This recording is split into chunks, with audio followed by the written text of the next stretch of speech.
Good morning, everyone, and can I welcome you to the 18th meeting of 2025 of the Economy and the Fair Work Committee. We have apologies this morning from Jamie Halcrow-Johnson. Our first item of business is a decision to take item 3, consideration of evidence, and item 5, consideration of correspondence in private. Can I ask if members are content to take these items in private? Thank you very much for that. Our next item of business is our first evidence session as part of the committee's Stage 1 scrutiny of the Community Wealth Building Scotland Bill. The bill will place a duty on Scottish ministers to publish a community wealth building statement which sets out the measures they will take to facilitate community wealth building. It will also require local authorities and relevant public bodies to publish and implement a CWB plan for their area, and require specified public bodies to have due regard to CWB guidance when developing their corporate plans and associated delivery strategy.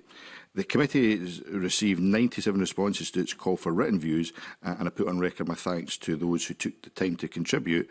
Their input will really help us shape our consideration of the bill. I also note that members of the committee visited Alloa last month, and thank you so much to Clackmannanshire Council for facilitating that. It was a really positive discussion with local organisations about their experiences of delivering community wealth building in practice, and a thanks to all those who were able to speak to us during that very good session. And on Monday, members of the committee will visit Irvine to meet with local businesses and organisations there to hear their experience of community wealth building in practice and their views on the bill.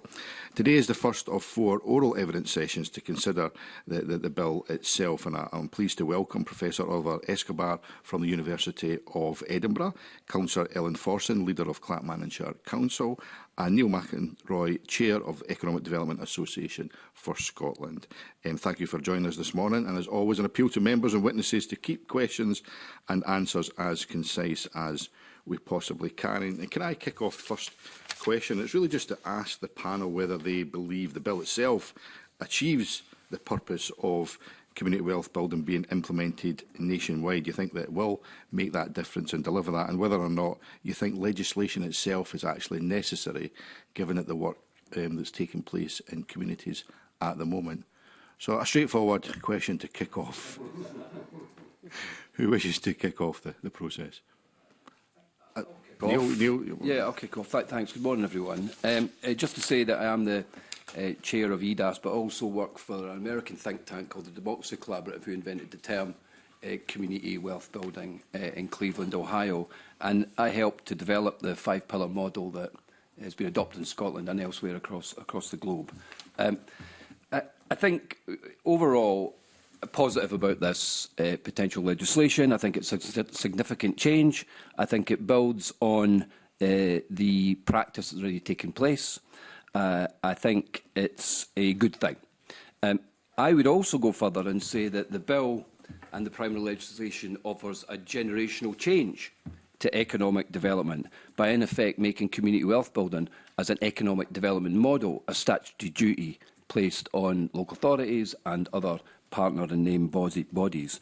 And I say that because at present economic development is merely the responsibility of local authorities, meaning that they have power to undertake economic development activities, but that's only a permissive power rather than a statutory duty. So this ups the ante significantly in terms of the power and ability of local authorities and the named bodies to actually take economic development seriously and to actually start to bring together the many elements and players in economic development under the auspices of community wealth building. At the moment, economic development can be interpreted quite narrowly. It's synonymous with economic growth, nothing wrong with that, but it's also a small range of high-growth sectors, skills and inward investment. Conventional approaches to economic development are often geared towards a top-down approach where wealth is extracted from localities. Instead, and conversely, community wealth building directly confronts wealth extraction, and the economic development model powerfully builds prosperity within the context of climate crisis, inequality with ingrained stubborn levels of poverty. So this model and the application of the legislation focused on the wider factors that relate to a buoyant, dynamic, prosperous and fair economy. In innovation, through looking at wider total factor productivity things like regards place, wider human, social, natural capital, as well as environmental protection and resilience. And most significantly, it actually through the bill will instil the importance of plural forms of ownership within our economy. We know from evidence across the world that employee ownership, community-led organisations, co-ops, and those forms of inclusive business models are central to creating dynamism and innovation in the economy. And community wealth building places them in places them on a pedestal in terms of importance to the broader mix of an effective economy. So, with this bill and the action plans and the named and specific relevant bodies, we will see the ability of the bill to create an obligation to act. That's a game changer. There's challenge to come in that, but there's huge positives. We have a firm enabling platform with the bill for practice and reform to grow. We will secure gains made from community wealth building and advance the pace of practice. And the relevant public bodies and specified public bodies must partner and corporately align and engage with community wealth building as part of the community partnerships. This has not been the case. This solidifies their role and hooks them in to local economic development. They will need to pivot and activity and resource to community wealth building at a local and a regional level. In summary then, it offers new patterns of wealth and investment flows for greater productivity, dynamism and innovation. It increases the opportunity for wealth redistribution, pre-distribution, tackling poverty at source. And finally, it creates join-up across the 5 pillars of community wealth building, cross-cutting. One could say that Scotland, there's a cacophony of good policy and decent strategy. But in fact, I think it lacks join-up and contributes to the perceived and actual implementation gap at a local level. With this legislation, we can turn the cacophony more into a symphony across land reform, community right to buy, CPO, procurement, fair work, net zero, circular economy, just transition, regeneration, local democracy. The community wealth building plans can actually amalgamate all those. So taking the cacophony to a symphony metaphor a bit further, community wealth building should be the conductor of a new economic orchestra for Scotland, where we see greater dynamism, greater innovation, greater fairness and greater wealth for all Scots. Thank you very much for that. I may come back to the implementation of those duties in practice, because that is obviously going to become the big challenge. But we'll come back to that in a second. I don't know who wishes to go next. Happy to go next. Clackmannanshire Council welcomes the introduction of the bill. I think for us it would provide a much more stronger framework for the development of community wealth building. It would place requirements on other organisations to come to the table. One of the things that we've certainly found as a council is we've been leading on the work, and in times of ever diminishing resources, it's very difficult to get others to come to the table without the requirement there. I do think, though, that the idea of separate plans, etc., for every single relevant body is probably a bit ambitious. It also, I think, gives the opportunity for more silos to develop rather than to overcome the silos. So certainly from my perspective, rather than having separate community wealth building plans for each agency, a community planning partnership plan would probably be much more relevant. And I would also say that I don't quite understand the difference between the specified and the relevant bodies. Everybody that's spending public money, I think, in Scotland should be required to come to the table in relation to this agenda. But I do think that legislation would help that happen. I think with the right framework, community wealth building can transform our local economies. We've certainly seen that in our local area from all the work that we've carried out. So legislation would hopefully provide the frameworks for that to happen. But you see that as something that there should be a single plan for Clackmannanshire, or? Well, I think it should be down to local areas. If you look at Clackmannanshire, for example, we work with Forth Valley Health Board, Forth Valley College. I think it would be a bit much to be expecting Forth Valley Health Board and the college to have separate plans for Clackmannanshire, Stirling and Falkirk. So there could be an argument for a regional anchor partnership and developing that on a regional basis. And that's certainly something that we're exploring locally. We've set up a shadow regional anchor board to hopefully start bringing the plans together. at the moment it's difficult enough for the Health Board, the college, to cover the 3 community planning partnerships, and I think putting an extra layer on there could be quite difficult. So I think it would be down to local areas to decide what's best for them, but certainly regional areas should be explored. And do you think that given the obligations in the bill, do you think that regional approach would be sufficient to, I suppose, tick the boxes of the legal requirements in the bill? Yeah, I do actually. I mean, I think that the regional approach would allow main anchor partnerships like I say, the Health Board, the college, perhaps university, etc., to work across the region, but still give the flexibility to allow the on the ground in your locality to kind of develop in the way it needs. But without the legislation, I don't think that the bodies would come to the table and fully engage in it all. If you take, for example, Scottish Enterprise, I would say club manager is not necessarily a priority to them. We're too small. But the bill would require them to come to the table and work with us.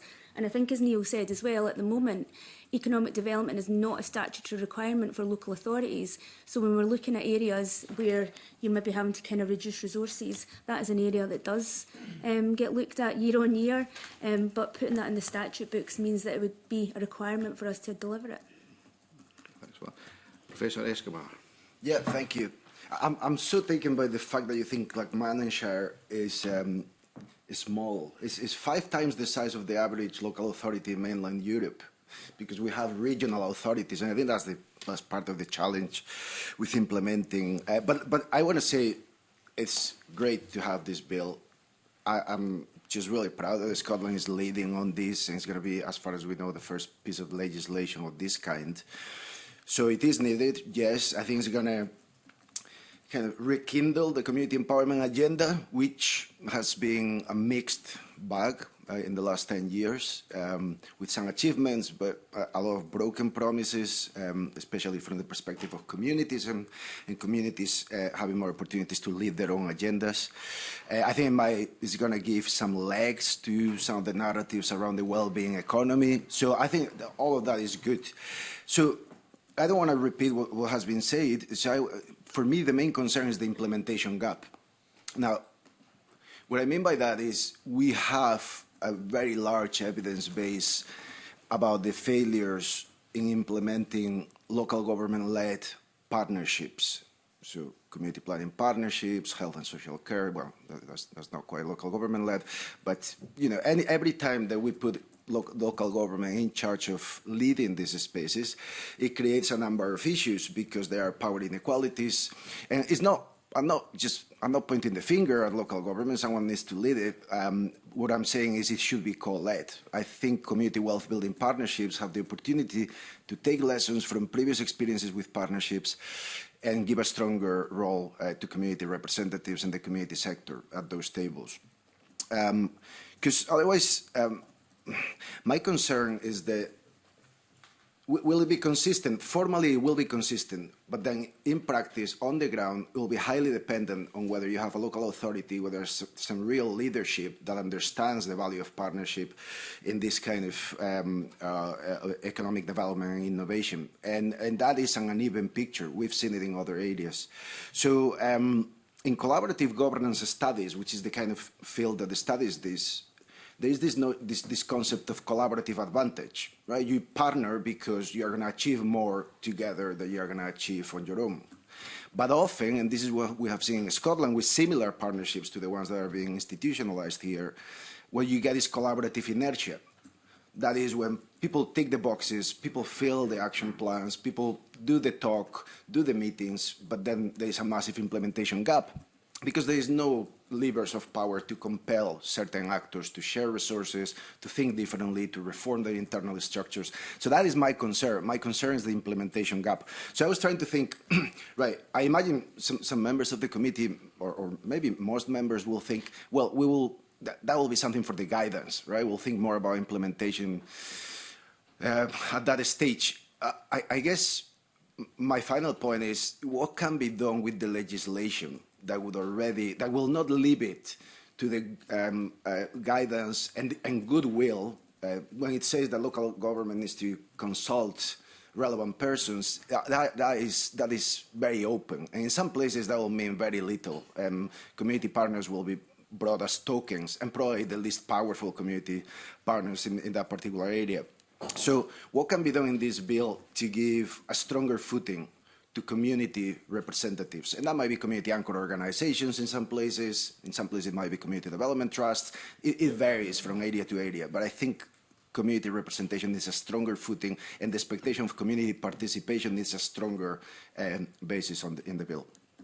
Just on that point, I was a councillor for 10 years, and when I cleared my desk, one of the biggest pieces of work was to clear all the plans that were on the desk and strategies from over the years. There's no shortage of plans at local government level, and simply given a statutory obligation to have another plan, you know, do the council need encouragement? A lot of good work taking place already when it comes to plans. Do you think that the statutory obligations in the bill, which require that plan, do they go far enough in terms of making sure that plan has to make a meaningful, tangible difference to community wealth building? They have to come up with a plan, but do you think the bill goes far enough to specify what that plan needs to be in order to actually deliver a big change? Yeah.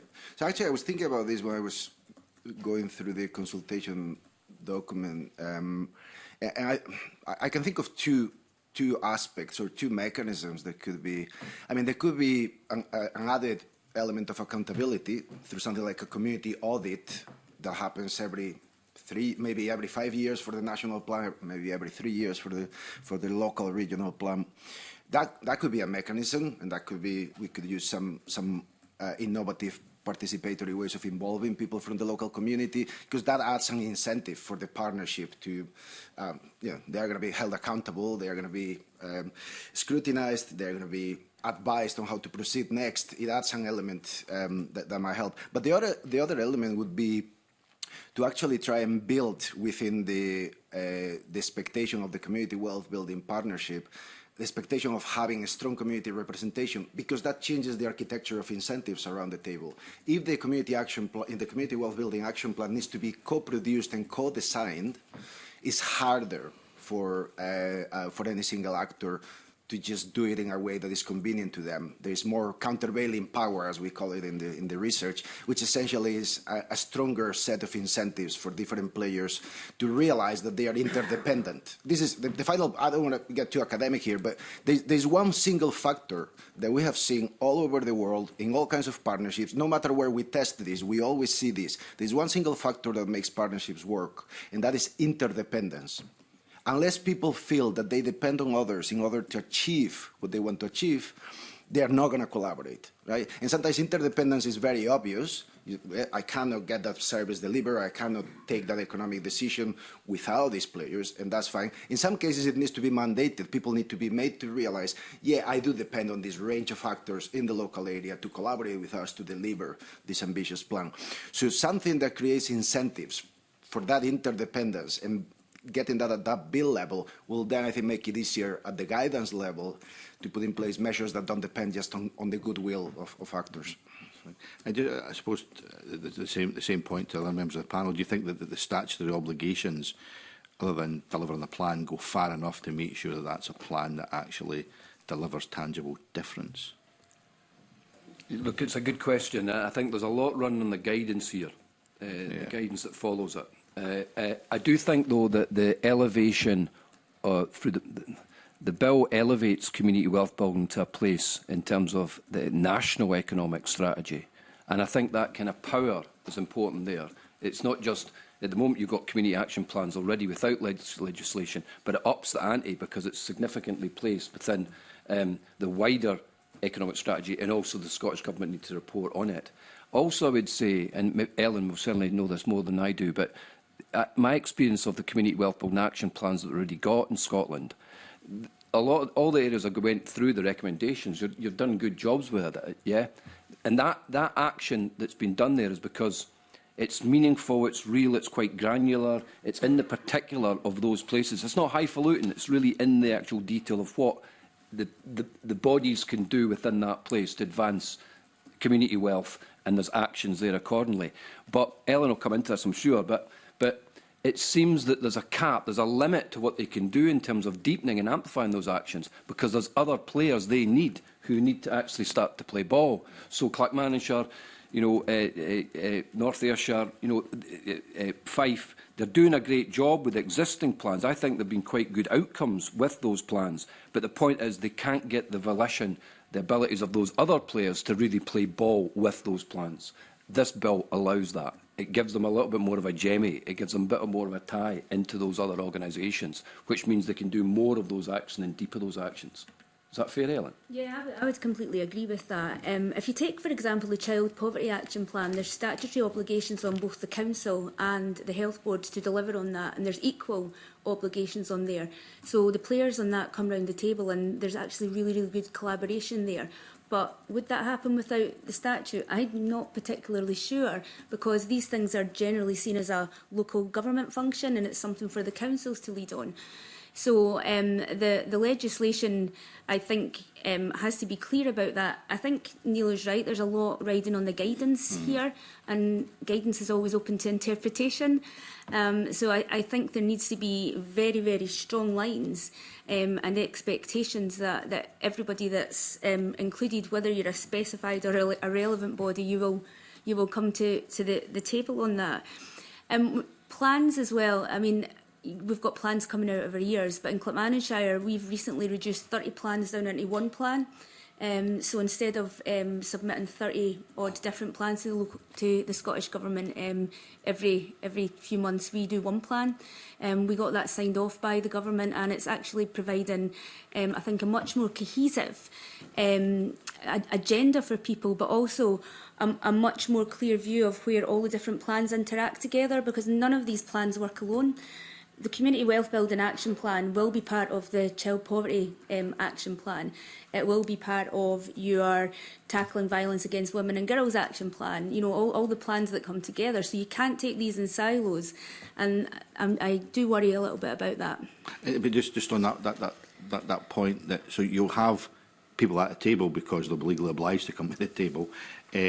But will what they deliver at the table and discuss at the table, does it go far enough? I mean, you will come up with a plan, but does the bill, and I hear what you say about guidance will actually, play a big part, but does the bill mean that you have to deliver a plan that will actually make a real tangible difference to community wealth building? Or will it depend what it says in the guidance? I mean, is there anything we need to look at to strengthen the bill to make sure that you don't just have you don't just have a plan with all the bodies at the table, you have a plan that actually delivers a tangible difference in community wealth building? I think there has to be accountability, because people can come to the table and talk a good talk and deliver a few actions, but unless there's accountability, whether that's once a year, we do ours biannually, to say what is it that you've delivered, where have you not delivered, what can you do better, what have the outcomes been. Without that, I think kind of legislation and even guidance is a bit meaningless. Okay, that's great. Thank you very much for that. Can I bring in Lorna Slater? Thank you very much, Convener. I've got two kind of high-level questions and then a couple more getting into a bit more detail, expanding on your earlier points. The first one is about the sort of second provision in the bill. So right at the top of the bill, it almost sets out a purpose for the bill, which is reducing economic and wealth inequality, great, and supporting economic growth in and across Scotland. Is that the right, is economic growth the right thing for this bill to be trying to achieve, in the sense of is growth, presumably measured in GDP, a measure of an effective economy? Is it a measure of a prosperous economy? Is that the right thing to have right at the top of the bill? Well, I think for me, economic growth means many different things. It's not just about the financial or the GDP, as you say it. It's about the overall well-being. Clackmannanshire, we've implemented a well-being economy. We've got a well-being local outcome improvement plan. And for me, economic growth is a part of that. So perhaps, well-being or, there's probably different ways that it could be explained in the bill to make it a bit more all-encompassing rather than just focusing on economic growth. Yeah, I think it needs to be what Ellen says. I think it needs to be more nuanced about explaining what we actually mean here in the bill. And obviously, we're talking about we need to reflect on the type of growth we wish, and it could be, you know, is it growth of well-being? Is it growth in terms of energy renewables? I think aligning it squarely and solely with the implied idea that it's GDP is a mistake. It's broader growth of society, broader growth of a development of the economy. It's growing a more wealth-producing Scotland for all. So I think it needs to be more nuanced and subtle. I think I didn't read it necessarily as just about GDP. I've seen it as more growth more broadly, but it does need to be defined more carefully.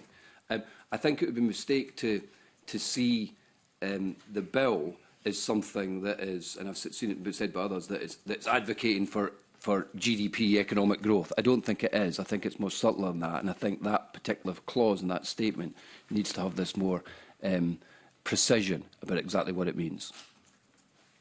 Yeah, I mean, I don't want to repeat, so I'll just say, if growth in this context means GDP, then we know that that doesn't measure what people value. That has been well established. Nor does it measure the wealth of a place, a country, an economy, or its dynamism, or its capacity to be creative and support economic development. So if GDP is what comes to mind when people read growth, this is why in the last few years people tend to put some kind of qualifier to the term growth, right? Inclusive growth, sustainable growth, which is problematic in its own ways because sometimes it's just tokenistic, it's just symbolic, it's just kind of. So I think we just, you know, the way we are answering illustrates that this has different meanings to different people, right? Growth means different things to different people. My sense is that the way the term is used here is so that it can command support, cross-party support, without nailing down what growth means, and then let it to people locally to define their vision for growth, the meaning of growth, whether it should be specified so that there is no mistake in assuming that this means GDP. But this is the dilemma always with legislation. How do you make it pragmatically viable so that people can take it and run with it, and people who might not agree with one of the qualifiers might still run with it? So the best kind of corrective to mistaking this by GDP is to ensure that there's local leadership that translates this differently. Now, I'm not opposed to adding a qualifier. I don't think it would be a bad thing. My worry would be, well, would that remove the kind of cross-party support that is needed for this to become an institutional way of thinking about economic development? I don't think this bill I don't think community wealth building it has growth, but it also has redistribution. It's a reconfiguration. It reconfigures the actors of economic development, the priorities, the way economic investment flows, the way wealth is generated and shared. In some places that might mean growth. It might mean green growth. In other places, that might mean doing better things we used to do, and that doesn't bring the kind of growth that GDP measures, but it brings other kinds of growth. So I don't know. I'm of two minds, because on the one hand, I want this bill to pass and create the space so that people can go to work on this, and if what that takes is to leave it with ambiguity, what is it that growth means, then so be it. On the other hand, real risk that this is read as GDP, and that is so problematic in so many ways. I don't think I need to tell this committee. GDP is really one of the fundamental problems that undermines the way we're thinking about economic development. Thank you very much. My second question is more about the local authorities. So we've got the survey that was done of local authorities, this Community Wealth Building Practitioners Network. Only 8 of Scotland's 32 local authorities came back and said that they were already leading on a community wealth building strategy and action plan. So that's a quarter. What is the status of our local authorities in terms of their knowledge, ability, willingness and resources to make progress on this? Well, I think for Clackmannanshire, when we started working with Neil at Clays at the time, our view was that we had to try something different. So that's why we agreed to become a pilot and take this agenda forward. So I think it depends on the local area and how much of a priority it is to try and do something different. Sometimes necessity forces you into a bit of innovation, and I think that's certainly what's happened with us. I can't speak for other local authorities, to be fair, but I do think that the ambitions of the bill are not going to be met unless it's fully resourced. Whether that's human resource or financial resource, because another statutory requirement on a local authority that's not funded is just going to put more pressure on already difficult situations. I can't speak again for other local authorities, I can only speak for mine. But I think there's a willingness there, and certainly speaking to colleagues in the other areas who have been trialling the community wealth building agenda, you know, it is making a difference. But I think we need to be able to put that in a more tangible way to get people to understand it. And I think, as we've been just expressing here, it does mean something slightly different to each different area, and it will mean something different to each kind of leadership who takes that forward. I would say that, yeah, I mean, there is the Improvement Service Slade practitioner network that's a sister activity to our own Centre of Excellence for Community Wealth Building at EDAS, and there's good coverage across all local authorities in that network. But all of them don't have community wealth building action plans. That's been the pilot areas, if you like, and some that have really grasped the mantle, as Ellen says. But there is community wealth building activity taking place in all areas and all across Scotland in different forms. I would say, in terms of the resourcing for local authorities, it seems to me there's an economies of scale that can take place here by creating a unified community wealth building action plan.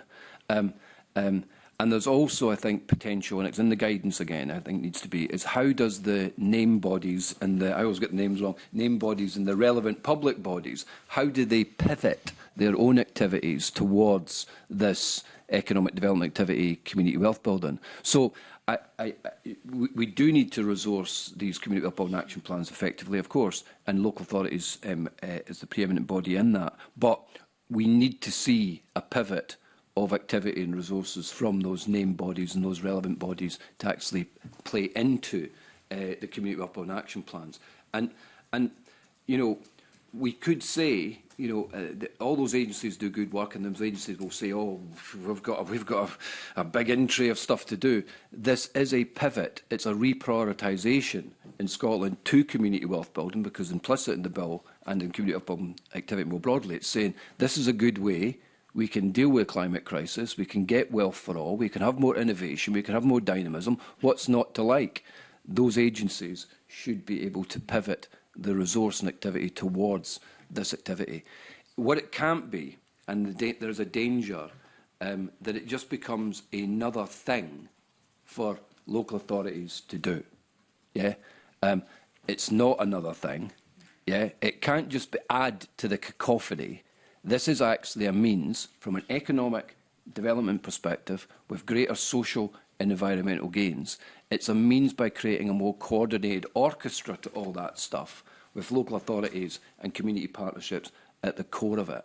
And that's not explicit, obviously, in the bill. It's explicit in many people that are working on community wealth building, but it certainly needs to be explicit within the actual guidance, that this is preeminently important in breaking some of the disparate nature of the stakeholder policy and funding landscape within Scotland. It's bringing this together in a more coordinated way. Anything from yourself? If I can add, yeah.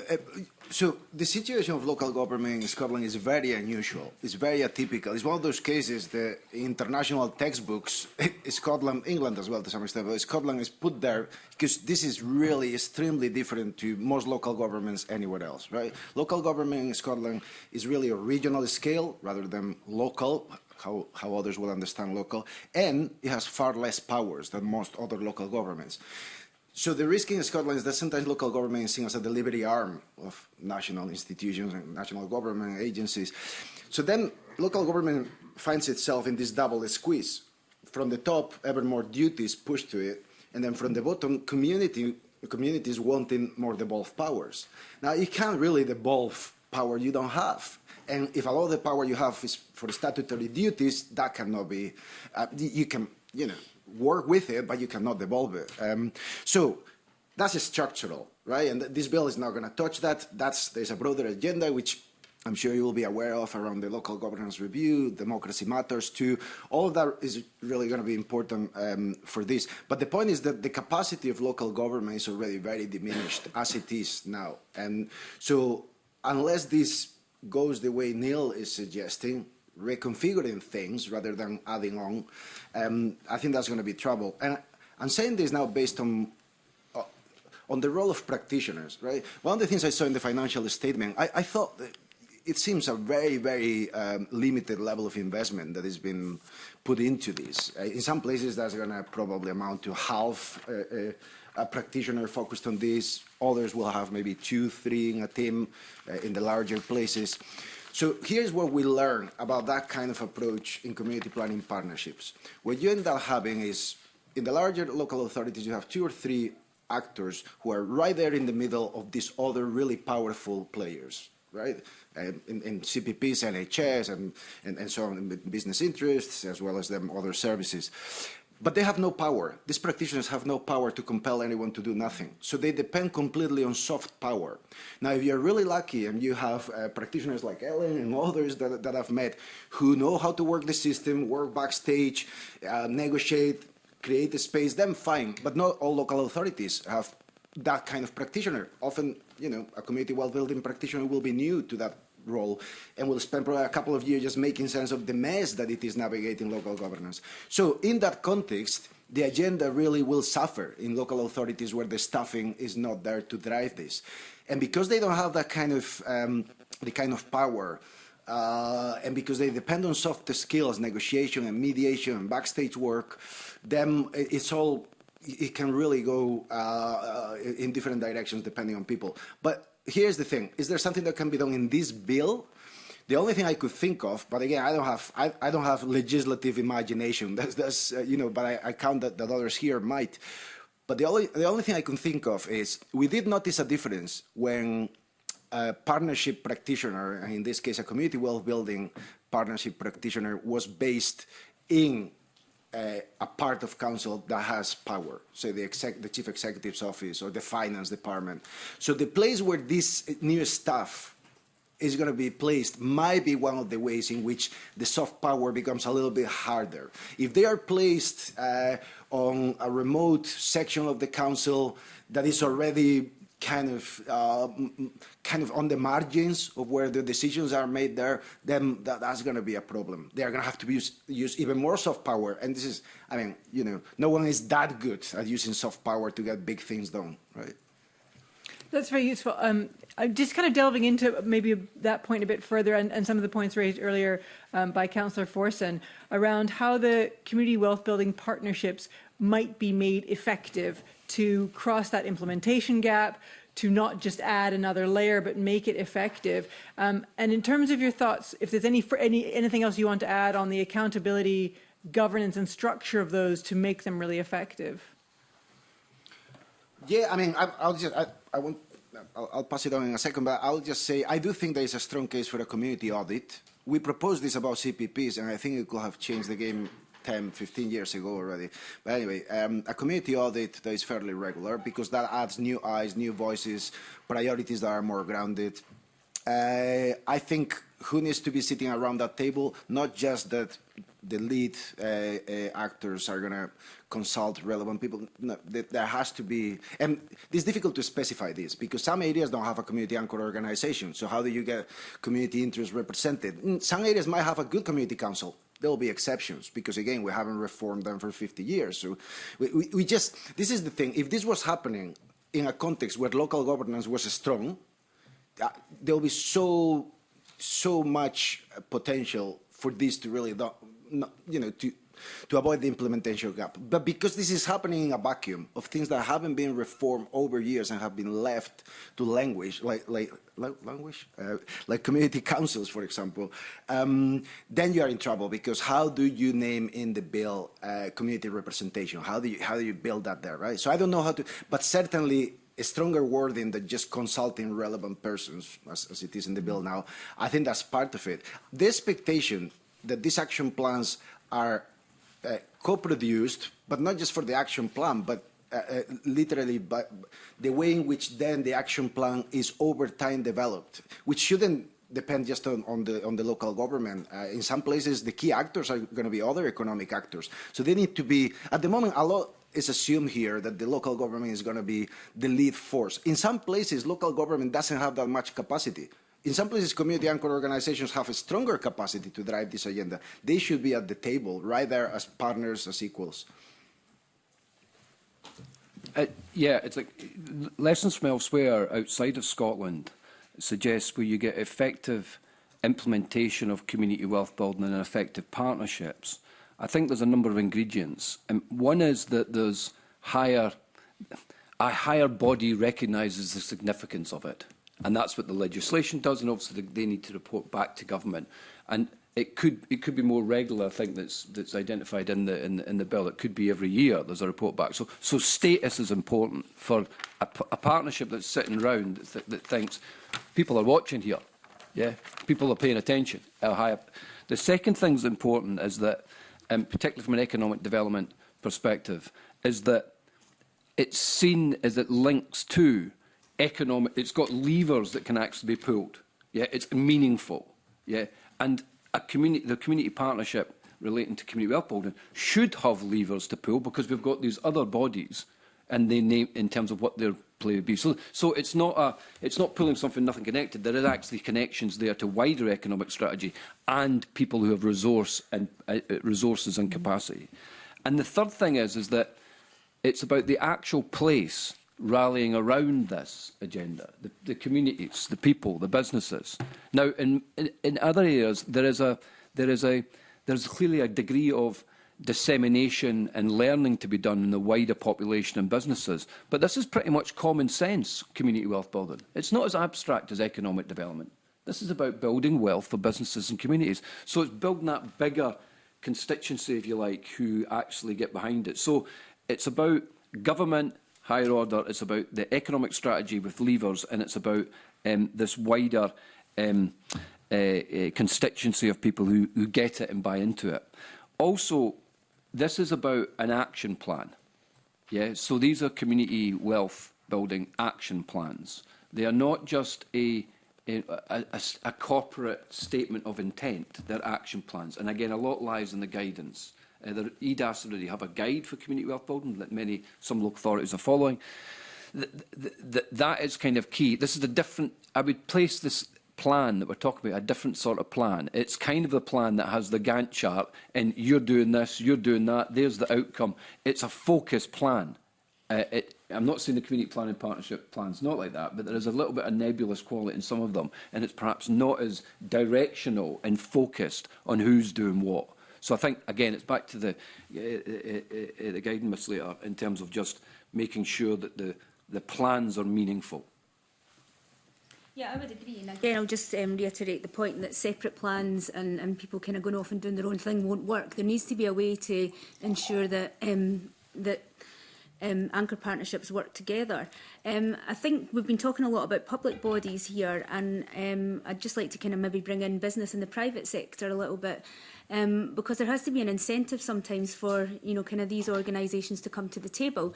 We're fortunate enough in Clackmannanshire that we have Diageo and OI who attend our anchor partnership. They're fairly big employers, so they're already doing a lot of the things like paying the real living wage, and they've got good employment practice, so it was easy for them to sign up to our good employment charter.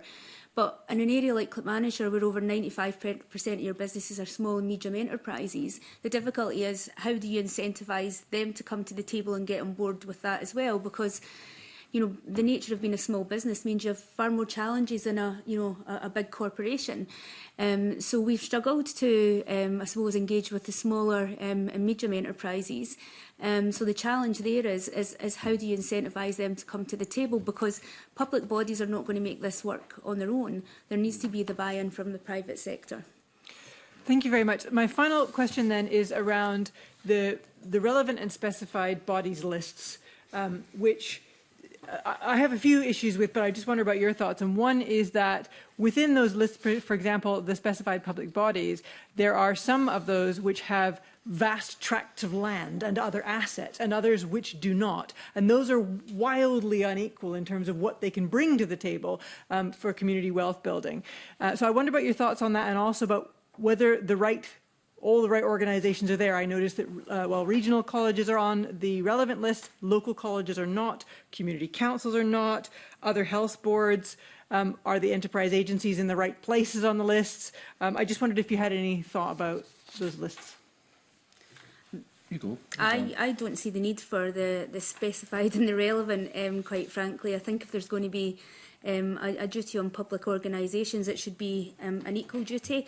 I think your point about the kind of distribution of the land, etc., there is quite interesting, because from my perspective, when it's coming to community asset transfers and land transfers, it's only the councils that seem to be doing that at the moment, local authorities. None of the other public bodies seem to be coming to the table on that for whatever reasons. And it may be that, kind of local groups and organisations don't appreciate that they can, approach other kind of public bodies there.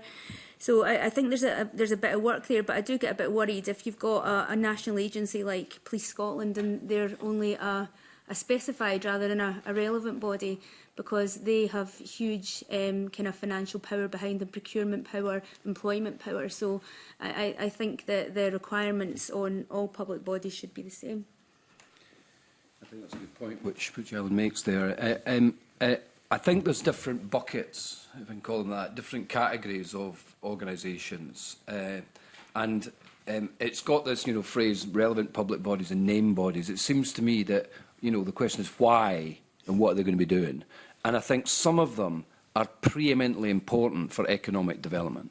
Yeah, there's economic development organisations there, and they are quite key because this is an economic development model. So they are preeminently important in this constellation of organisations, and they need to be there. They need to be, as I said before, they need to be active, and they need to think about pivoting their own strategies and resources to this activity at a local level. Then there's larger players, larger bodies, who do have things relating across the 5 pillars. They're either big landholders, they are big spenders or financial organisations, or they're big purchasers of goods and services, or they're perhaps significant in playing into increasing the number of inclusive and democratic business models. So there's the economic development agencies that are kind of key, and there's also these big players that are big landholders, big purchasers of goods and services, and then there's others. And so I think, again, it could be in the guidance, but there's something there about why are these bodies here and what are they meant to be doing? Yeah. And clearly, for me, anyway, from an economic development perspective, those big economic development agencies in Scotland are kind of key, as well as those larger players who do have quite a big economic footprint, albeit public economic footprint, as purchasers, landholders, financial institutions. They're really, really important to this, and they again need to be woven into the community wealth building action plans. Yeah. I don't think I have a lot to say on this, because I'm of two minds here, because compelling more bodies to come into the named list, the worry is that it happens as in other governance spaces, that you have a lot of powerful people around a table that is really powerless, because they might. So I'm kind of, but on the other hand, I've seen the consultation document from the Development Trusts Association, and they do have some ideas of who else should be there, and I think it seems reasonable to have some more in there. I just wish we had a functional system of community councils, so then I will go full on naming them and having them there. I think as they are at the moment, there are exceptions and they are exceptional, but the majority, I don't think they could do this work. And that's a reason why often the most active ones build a community development trust so that they can act. So I don't have a lot to say. I would probably defer on this to others who know more about this agenda, and I'll probably take the advice in the consultation document from DITAS, the Development Trust Association. Thank you very much. Thank you, Convener. Thanks very much for that. Can I bring in Willie Coffey? Thank you very much, Convener, and good morning, everybody. I'm really excited to hear the passion with which you speak about this subject. I've heard it sometimes before from some of you. It's really encouraging. I wanted to stick, if I may, to the community dimension and participation element of this whole thing. I've seen this working in North Ayrshire, East Ayrshire, and I'm really encouraged to hear from Councillor Forson about Clackmannan. I've seen it working in practice, and that's before a bill appears. So it's just to invite you to share some views about what is it that's actually making it work. Is it committed, passionate staff and members that drive this? I mean, we could have all the strategies and guidance notes that we've ever seen, but that's not really what makes this thing tick. It's the commitment and the passion of local officials to drive this forward and gain that participation from their community. So do you recognise that? Can you see that happening in your own authority and elsewhere? And do you see that being reflected in the proposals within the bill to try and encourage that and the other authorities to embrace it? Yeah, I think from I can only speak from my own local authority, but yeah, absolutely. We have one officer who has pretty much driven this from the start and who has a great understanding and a great passion for it. And again, we have a procurement officer. We have one procurement officer for the whole of Clackmannanshire. So this is just a little bit of his job, but he really bought into the idea about, you know, increasing kind of local procurement and making sure that wealth was spent locally. And probably without that, we may not have made as much progress. So absolutely. I would also say, though, when you see it really working in action, it really takes committed and dedicated communities to bring it forward. For example, last week I was chairing an AGM of a local community group, Socky Community Group, and they're based in what used to be a public toilet in Clackmannanshire. So 15 years ago, they took on the ownership of the toilet and they have transformed it into this absolutely fantastic community facility. But that was driven by, at first, one man, and then, you know, more people came on board and the group has really joined together. Now, as a result of that, that group now employs 3 people. It has significant financial kind of backing behind it. It brings in so much extra resources into the community of Clackmannanshire that just wouldn't have been there before if that building was still a public toilet. So without, you know, the communities kind of coming on board and really getting behind it, I'm not so sure how successful it would be. And I think we've got a job to explain to communities exactly what community wealth building is. And the parts that they can play in it. And I take on board the points here about who else should be included in anchor partnerships, because I'm very conscious it's organisations and there's probably little input direct from the community. Last week I had the pleasure of with American visitors that were over in the USA, from the USA to Scotland, and I spent a week and a half taking them around Scotland, looking at community wealth building projects all across Scotland, and they were amazed by the community energy we've got here in Scotland. You know, there's many communities that are doing great stuff, often in spite of the system. Yeah, what community wealth building is really doing is tapping into that energy. You know, there is a social solidarity in Scotland, I think, in many ways, and I think that we need to tap into that. That's the source of our wealth. It's the source of our innovation. It's the source of our dynamism, and we've got it a lot in Scotland. Community wealth building brings that together, and I think we've got a paper in the Democracy Collaborative called "Enabling Conditions for Community Wealth Building" that talks about the various factors that create successful community wealth building. There's people, there's places, there's organisations, and I do think where it's been a great success, you've had committed communities, staff, and people doing stuff. Some of them are like, have really, they've grabbed the agenda and they're zealous about it, right? We can't just have zealous people that really grab it. We need to get it mainstreamed, right? And I think the bill allows it to be mainstream more. It's not just up to those zealous people that's really up for it. It's actually universal, if you like. I think the bill amplifies it because it makes it universal, mainstreams it. And also for those great people that's been doing all those great work already on community wealth building, it says, hey, you've done a good job, yeah? And now you're going to get other people to help you, hopefully, to get the job if other organisations pivot their resources and capacity. So, no, I agree with you, but I think there's something we need to capture in terms of that energy we've got in communities and amplify it more. And just one point. How do we do that, O'Neill? How do you transfer that wonderful experience locally in some parts of Scotland to the others that are maybe yet to embrace this? What's the key to doing that? It's not by writing strategies and guidance notes. It's something else that we need to do, isn't it? Yeah, it's something about the culture, isn't it? And I think community well-being is in part about addressing the culture. I also think that community development in Scotland tends to be in the active citizenship side of things. It's about community stuff. I think key to the amplification we've seen already in community well-being is that it's not just community development, it's community economic development. It's actually doing more economic things. It's owning more assets, it's owning more land, it's playing into businesses in terms of employee-owned businesses and other community-led enterprises like development trusts. This gives sustenance to that agenda. So it's not just community development or you're over there, it's a community. It's actually putting community much more at the centre of our economic future. So that we all, in a sense, as members of communities, feel that we have, we're not just workers, we can actually own more and actually have more economic control over our lives. So we're doing things with people, not to them. Absolutely. Professor Escobar, Yeah. how do we share it across the rest of Scotland? But the thing, yeah, but I think you posed a really important question, which is why is it working where it seems to be working, and why is there what are the key ingredients that seem to click in some places, and I think a lot of places have been craving for a catalyst to give real legs to the community empowerment agenda.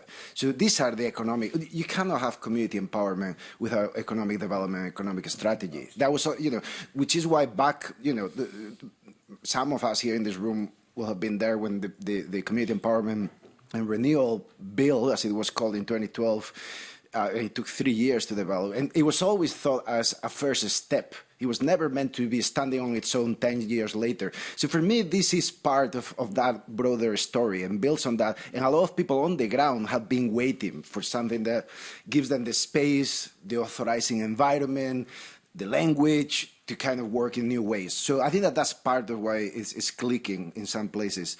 And ultimately, people understand the real economies, the real economies are made of people, right? And people not just as employees, but as drivers of economic development in all kinds of capacities. So to me, and this kind of builds on what Ellen and Neil were saying, there's a strong element of leadership into this, but it's not traditional leadership. It's what we call collective leadership, which is not always something that people grasp. There are still plenty of people, especially in formal positions and in official positions, that have a very narrow notion of hierarchical, individual, single, visionary leadership. That's not the kind of leadership that drives an agenda like this. It has to be collective leadership. How do you build that? Culture is part of it, but culture is often pushed by capacity building, right?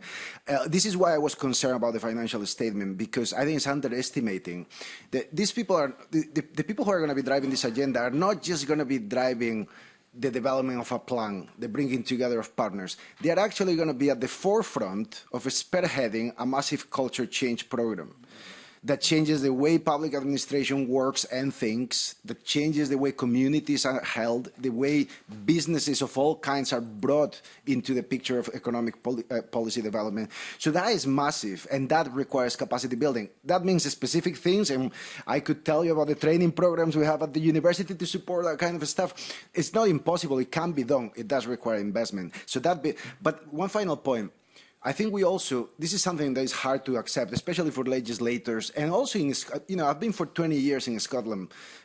Literally this month, it's been 20 years I arrived, and one of the striking things that is almost this obsession that things need to be absolutely the same everywhere. We struggle to live with difference, asymmetry, across the country, right? There are some good reasons for that. There are certain elements that should be as fair and equal as possible across the board and consistent. Fine.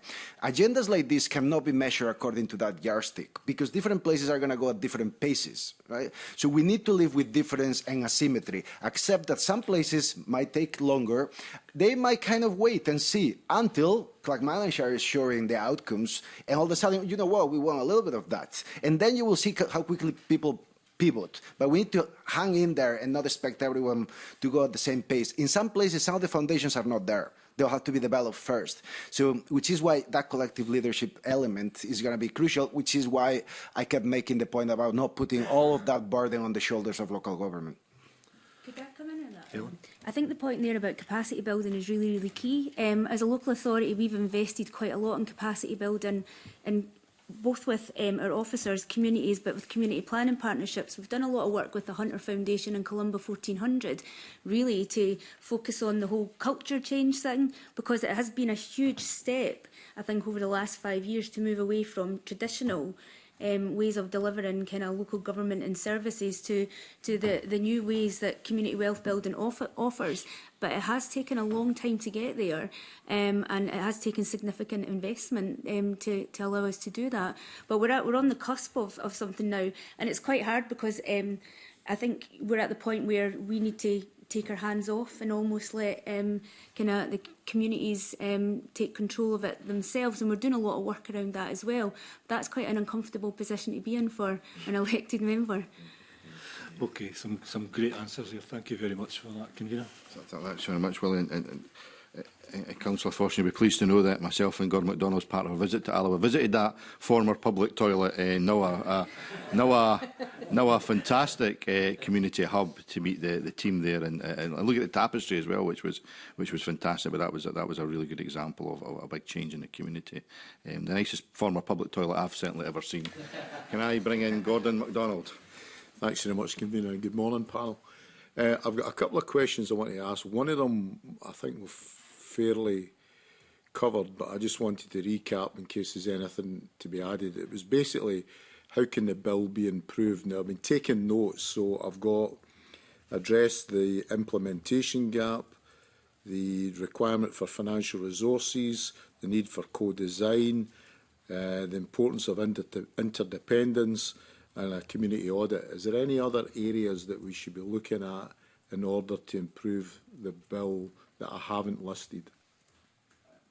I would say that the point about the join up and how it links to other stuff is really important. And I do think that there is a strong connection needs to be made. There's a whole range of things we've talked about in terms of how it joins up with other policy and so forth. But key here, I think, is perhaps the public sector reform agenda. Because in simple terms, if we improve the economy and get wealth working more virtuously in Scotland, then that reduces demand on public services with more money in people's pockets. So I think there's a key connection here. This is not just community activity, it's not just economic development, it's playing into the wider wealth and health of our populations. So I feel that the legislation should situate this within a broader, clearly situate within the importance of it to the economic strategy for Scotland, but also situate within the broader public sector reform agenda too. I mean, the Christie Commission, which you'll no doubt be familiar with, I think was a really strong piece of work back in the day, but it did actually miss its connection with the economic dimensions of Scotland. It was very much focused on public service itself, rather than looking much more at the reducing demand. And I think the economic destiny of Scotland is very key to reducing demand on public services. We're not going to deal with rising demand on public services if we don't actually improve the economy and making sure that more people have a genuine stake in that economy and have more wealth into their pockets. I mean, I think from my perspective, we have to be careful that legislation doesn't cut across each other and cause barriers. So, for example, procurement legislation at the moment, that is a barrier to community wealth building, particularly for smaller groups, smaller contracts, etc. So, personally, I would like to see a bit of relaxation or a bit more flexibility around about that area.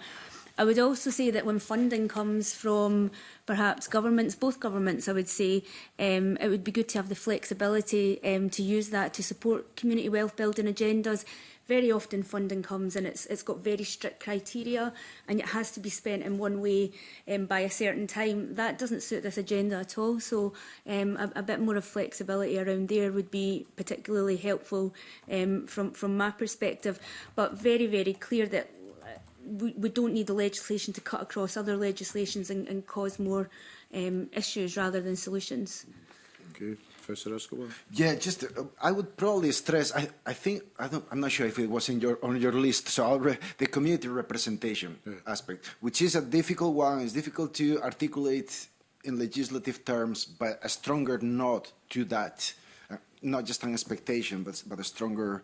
And then, I mean, I think that connection to other kind of agendas is really important. And this hasn't been said. I don't think this means changing things in the bill. But I think one of the key motivations I support strongly this agenda is because I think it can be the kind of, it can be one of the catalysts to build the kind of economies that we need to start building for a more climate, for a climate changed world, which is going to require communities to have stronger locally based, community-based economies that can adapt, be flexible, and evolve. So I think I just wanted to stress that. But then practically, I wonder if more could be said about the investment in finance, because, you know, in the places that work well, they are going to reach their ceiling pretty soon, and they are going to think, where can we access, 50 million pounds to invest on this critical development that is going to turbocharge our local economy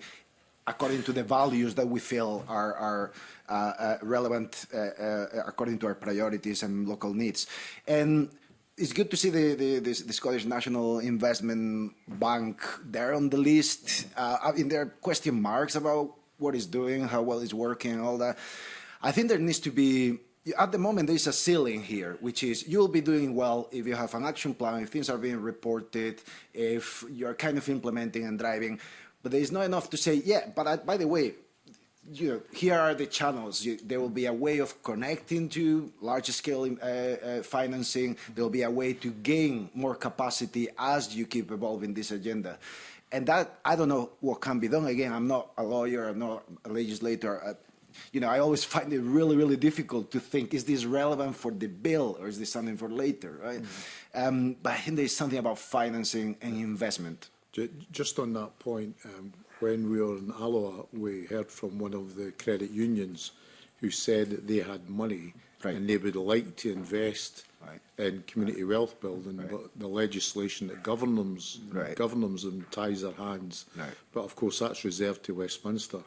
And there is also pension funds, if they could be unlocked as well. But again, the difficulty is anybody aware of whether the UK government has been talking about encouraging pension funds to invest in infrastructure? Is there any feedback about whether they're looking at community wealth building, or is that not even on the agenda? I'm going to look at Neil here. No, well, they might not call it community wealth building, but it's certainly on the agenda in terms of pensions, but also they have the dormant bank assets as a community wealth fund, which is primarily looking towards supporting communities in terms of growing their economic dimensions. So there is things that link, I think, with pushes in UK government. In previous times, obviously, the UK government were perhaps more supportive, if you like, of community wealth building, and maybe less so at this point in time. Just one other thing, if I may, just on the point about what's not in the legislation. I think, for me, the guidance is key, as I kind of said, and a lot of the things that you mentioned, I think, relate to guidance. How is people going to, how people are going to be working, what's going to be in the plans, what's the targets are, how do we make people actually do what they say, how is resources going to be pivoted, and so forth. It seems to me that the bill could be a little bit more detailed. It kind of says the government will produce guidance. Well, could it set down particular criteria, for instance, of what would be in that guidance? Certain, at least not in detail, but certainly some directions of travel in terms of what that guidance will do. And I think it would answer some of the questions that not only you've been asking, but I think others have been asking about, like, well, where's the detail? I think if you had a little bit more sketching out of what the guidance would be telling us, I think that would help with some of the issues. One of the questions I was going to ask was, how do we measure success? Well, the across the 5 pillars of community wealth building, there is there's a range of outcomes usually that kind of come into that, and targets that come into that. So certainly, I think that's in one level. There needs to be particular targets set inside the community plans themselves, the community action plans itself, and then also, I think, linking to my earlier point about wider economic strategy. And what the government's committing to, it should clearly weave in community wealth building into its economic strategy and its own aims and objectives for the country, both economically, socially, and in terms of environment. Yeah. Just on the returning to the point of finance and investment, I think there is, and again, I don't know if that's for the bill or for the guidance, but looking at things that are quite promising, still small, but quite promising, like community shares. So community shares schemes, then you're talking about, a community that literally has a stake invested in the community wealth-building agenda locally, and that drives a lot of incentives. So I think community shares is something to emphasize in one way or another.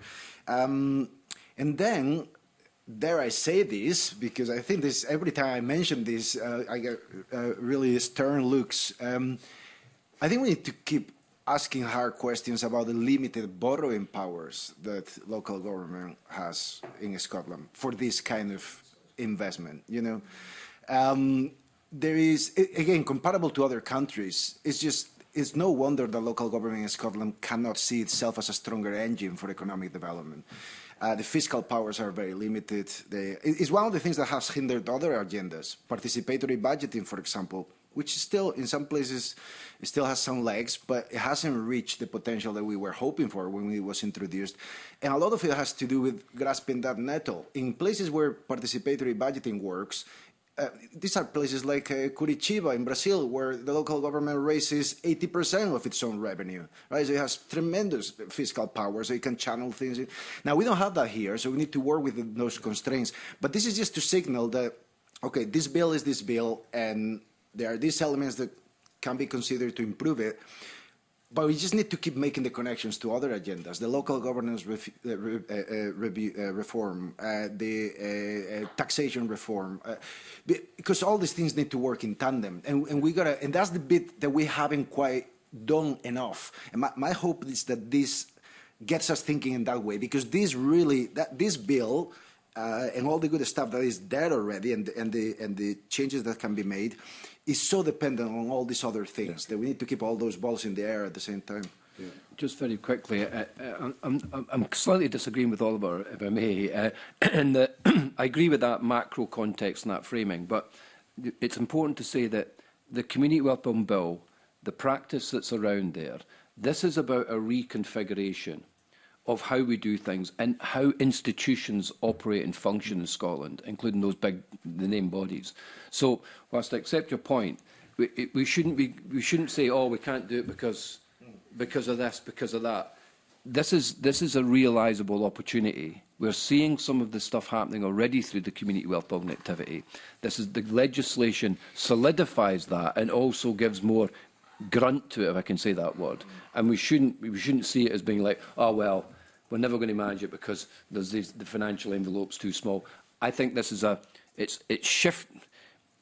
reconfiguring and pivoting the way we think about economic and social development in Scotland, and that, if we get this right, could really amplify, make some real differences, as it already is in Scotland. Yeah. Can I actually, I think we agree. It's just a matter of the timeline, right? Yeah. I'm thinking for the long term, right? If this is not to be doomed as something that we try, and in 10 years we realize that we reached the ceiling, and it's not.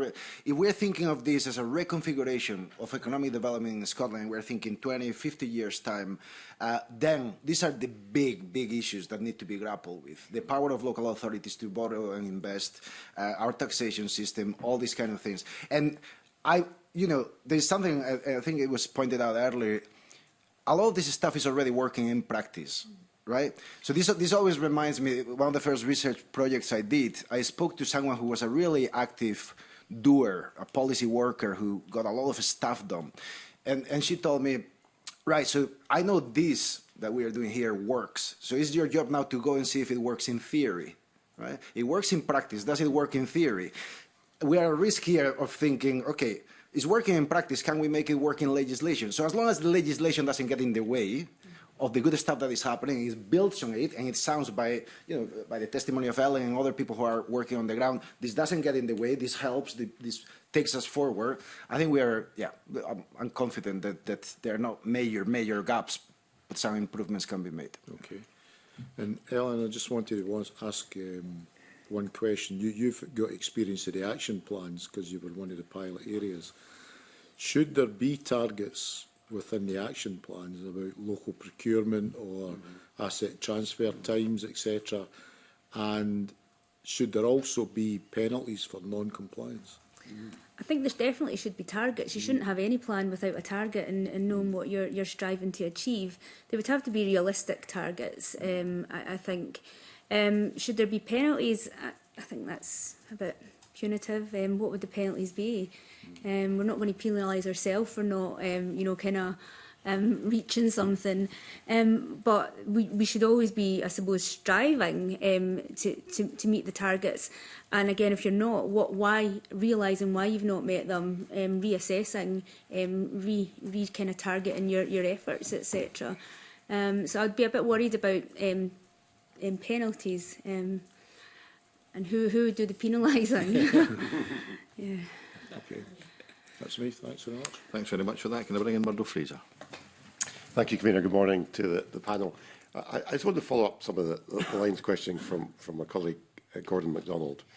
And let me start fairly high level because that's where you were.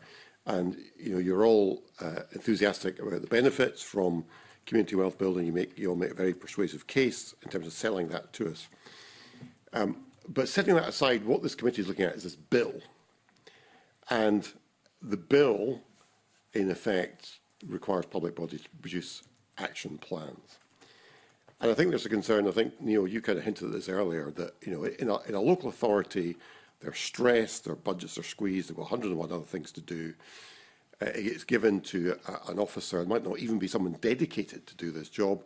An officer gets the job of doing his action plan, they prepare the action plan, it goes to a committee of councillors, they nod it through, it goes on a shelf, nothing happens.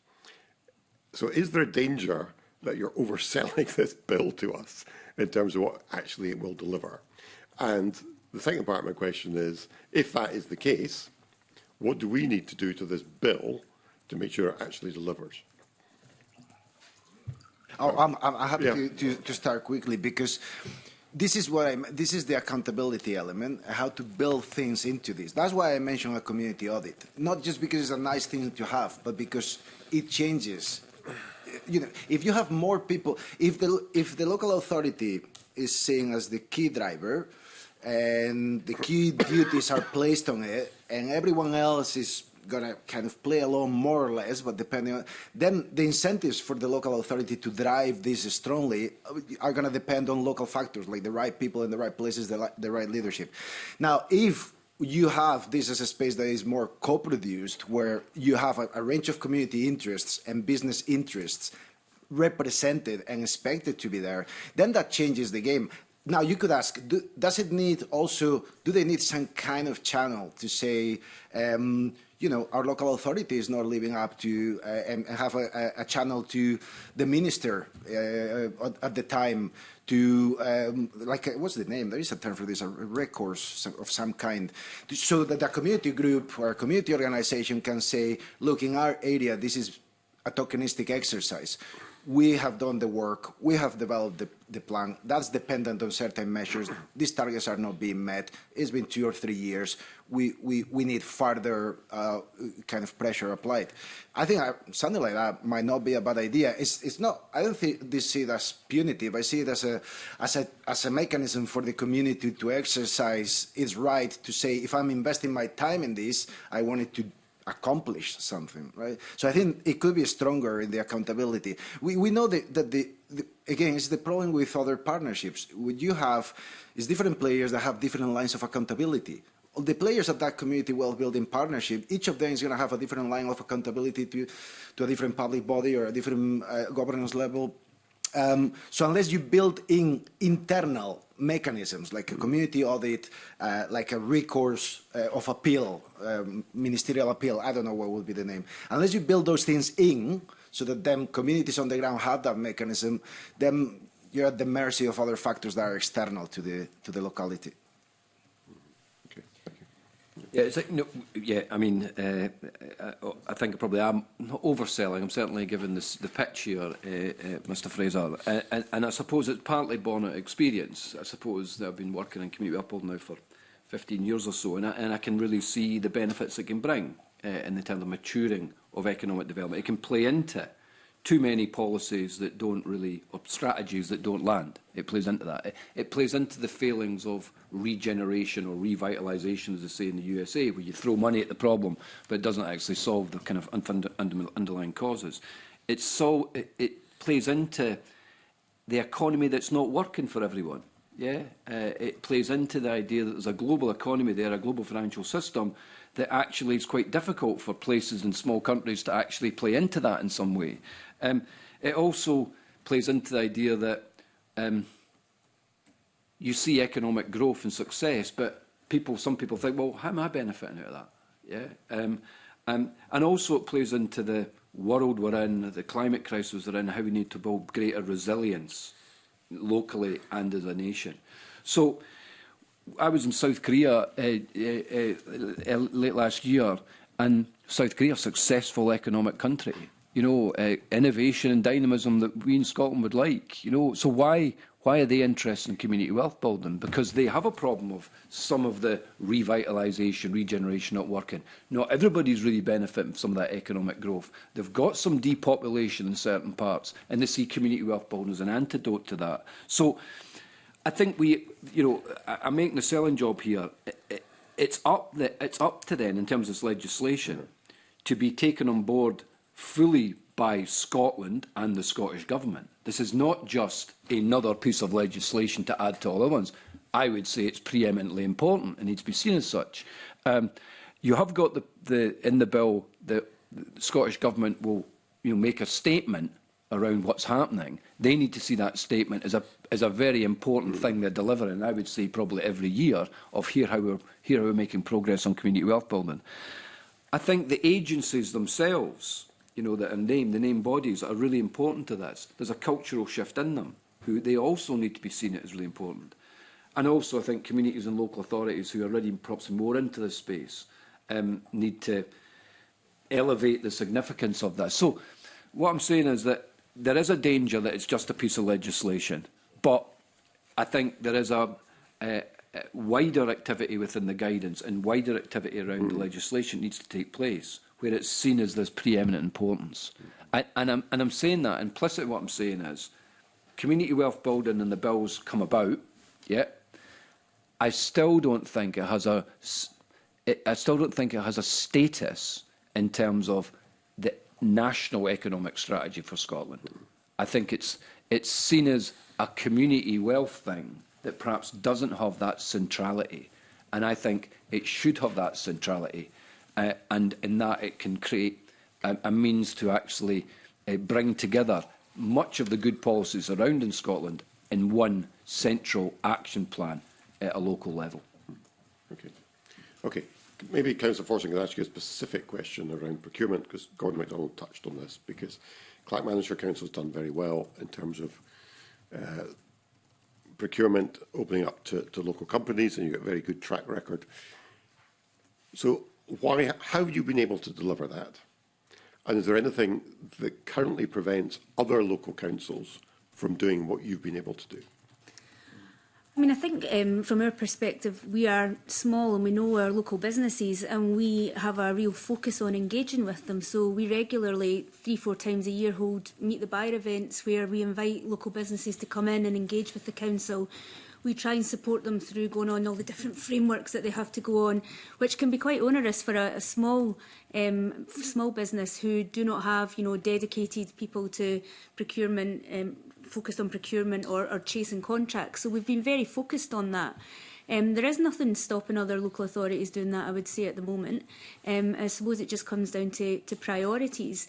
But again, because the size of our contracts are fairly small, we are able to do that. We're not dealing on the whole with multi-million-pound contracts like somewhere like Glasgow would be. When we're looking at £50,000, £100,000, it's much easier to do that. And I think there has been a real buy-in by elected members. We have our procurement report that comes to our Audit and Scrutiny Committee every 6 months. So we're keeping an eye on where we're going with that and what we can be doing better. And when we're seeing contracts being let outside the area, we're asking the questions, but why has that happened? And very often that's because the locality of Clackmannanshire just doesn't provide that service. So we then extend it to the Forth Valley. And if you look at our Forth Valley stats, again, that's heading towards 40%. And in a region like ours that's so interdependent, that's only a good thing. But I would say there's probably nothing stopping other local authorities doing that. It just comes down to your focus and priority. Okay. Is there anything this bill could do that would help that process? So it's been suggested, for example, the procurement threshold at 50,000 could be raised. That might be one thing that could be done. Have you any view on that or anything else? Yeah, I'd like to see the procurement rules just really flex to meet local needs and local priorities. You know, at the moment there's limits there. They're quite arbitrary, aren't they? And somewhere like Clackmannanshire, who does let much smaller contracts, it really knocks a lot of our local people out. So the ability to flex and be less prescribed, and I suppose trust kind of local areas to take the decisions that's best for them in these areas. Okay, thank you. All right, thank you. Thank you, Commissioner. Thanks very much. Can I bring in the Deputy? Oh, sorry. It strikes me that there's a range of other legislative or policy changes across the 5 pillars that Alan has touched upon that I think perhaps, I don't think you want to have a secondary legislation, I think. You don't want to have a big super bill that has all that secondary stuff in, but in somewhere I think it needs to acknowledge that to have effective community action, wealth action plans, you're going to have to see policy shifts, as well as shifts from the named bodies, policy shifts and potentially some legislative tweaks at a secondary level to actually to see the true benefit of community wealth building being achieved. And that includes perhaps some things around land reform, some things around procurement and so forth, which is not yet, it's not in this primary legislation, but I think it needs to be flagged up potentially as something that may need to change further down the line. Okay. Deputy Convener. Good morning. Thank you very much for joining us. I mean, we've started to touch on this, some of this already with various comments you've all made, but I'm interested in your assessment of if the bill is right, will the money come? So we've got elements that we're already doing, thinking about community asset transfer, you've mentioned procurement, but theoretically it should enable additional things. And I accept the comment you've made, Oliver, about local councils, although actually they've got more borrowing powers than the Scottish Government because they've got a prudential borrowing scheme. But I'm just trying to wonder that in of itself, will that help facilitate clearer lines of sight for funding based on the experience you all have? And perhaps you might like to come in first, because obviously you've already been doing some of this, because you'll be acutely aware of some of the funding challenges of work you've got underway anyway. Yeah, absolutely. I mean, if you look at community asset transfers, the asset has to be transferred before groups can apply for funding. But very often the viability of whether it's, you know, it's going to work will depend on whether the funding's there. So that's a very specific example, but I see that right now. In one group, we've got a men's shed who want to take on a building, but the land fund require them to have the building before they can apply for the funding. But they need to know if they're going to have the funding in place before they can do that. So that's a very specific example. But I think that bears out across the piece. There's lots of other different examples where it's probably the guidance that comes with the funding that prevents you from, you know, kind of moving the agenda forward. Yeah. Yeah, it's a good question, and I think in my experience, maybe Ellen will share it in terms of looking at some of the action plans that's been produced, not just in Scotland but maybe elsewhere, is that to realise the ambition in the action plan, there needs to be a pivot of resources and capacity.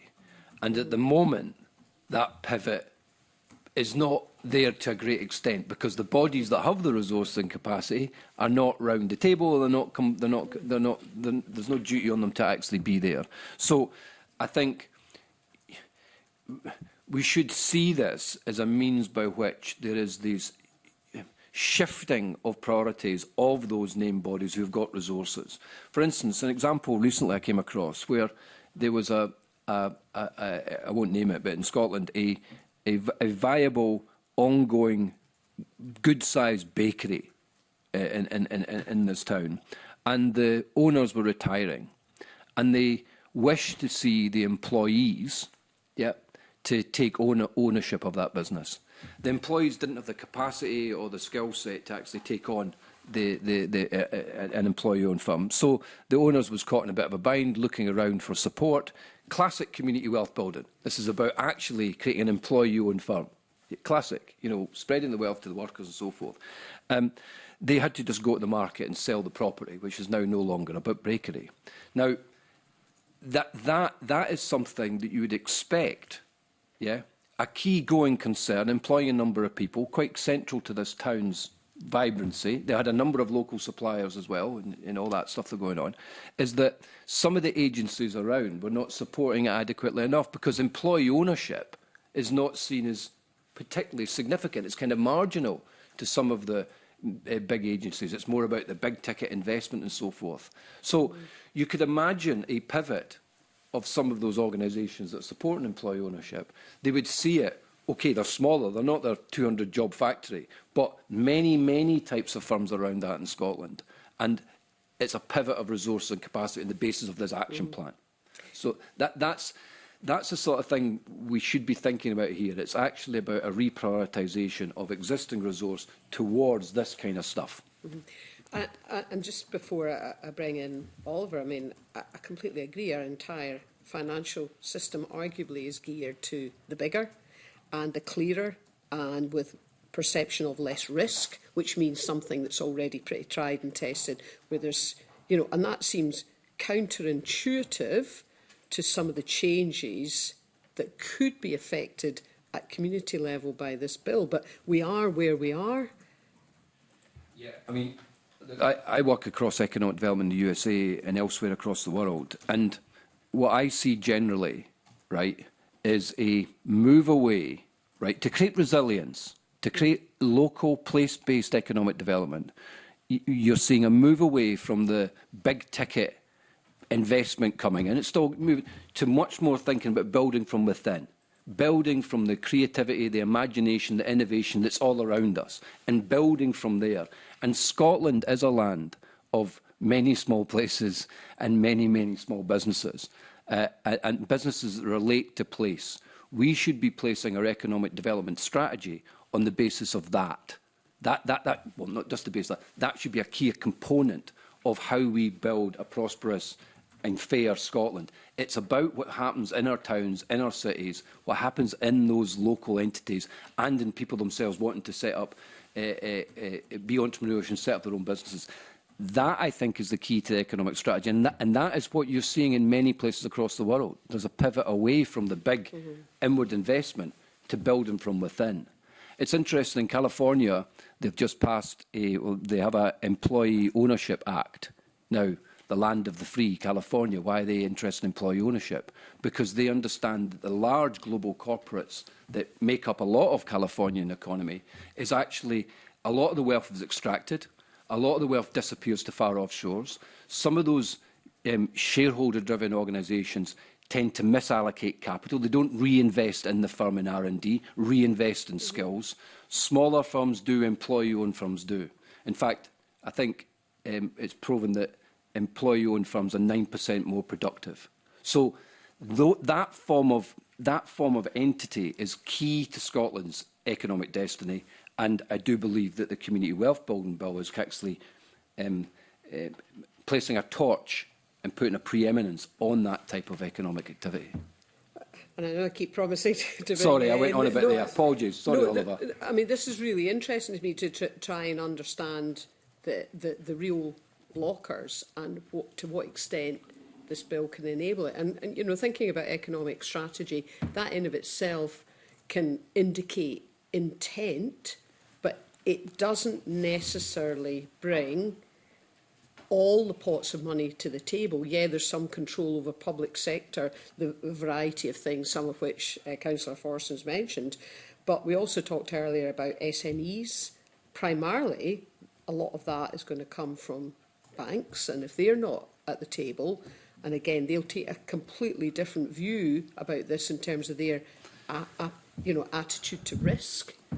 And I'm trying to kind of get a sense of how much of a shunt this community wealth building bill could enable, but there will still be considerable blockers. I guess that would be my assessment. But as a minimum, we don't want to get it in the way, which I think is what Councillor Forson was saying. Sorry, yeah, just on that. Look, we can't boil the ocean. You know, we're putting a ripple in the pond here, hopefully big ripples. And there is a type of global investment that is very, very cognizant of climate crisis, very, very cognizant of the need for resilience. They're very, very cognizant of that there is a fragility to the way they used to invest in things, and because of the global economic picture.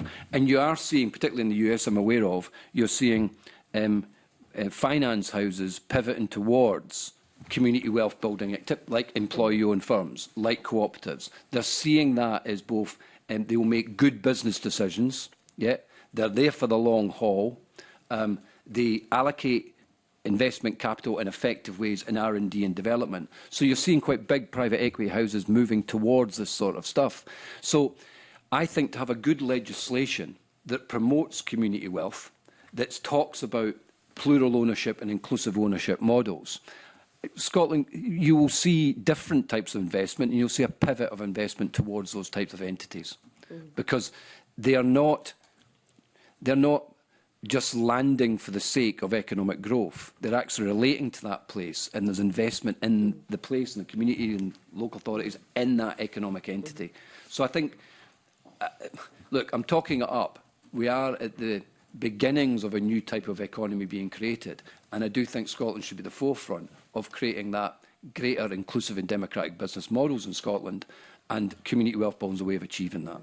It depends on your worldview where you see Scotland going. Is Scotland going to be a place that's predicated on attracting investment for traditional type of mainstream global corporates, or is it going to pivot much, much more to building from within? I think community wealth building says it's building more from within. And I'm not disputing that. I'm just trying to gain from you as a panel your understanding of where we're currently at, because even if government, assuming this bill goes through, sends out a clear indication of that, that in of itself won't necessarily attract the range of funding that would be required to enable projects. Even if we completely agree it's good and it should do, it doesn't in of itself. So I'm just trying to understand a bit more about... Yeah, so I'm coming in again. So yeah. I think that's right, but obviously policy and legislation sets the beat.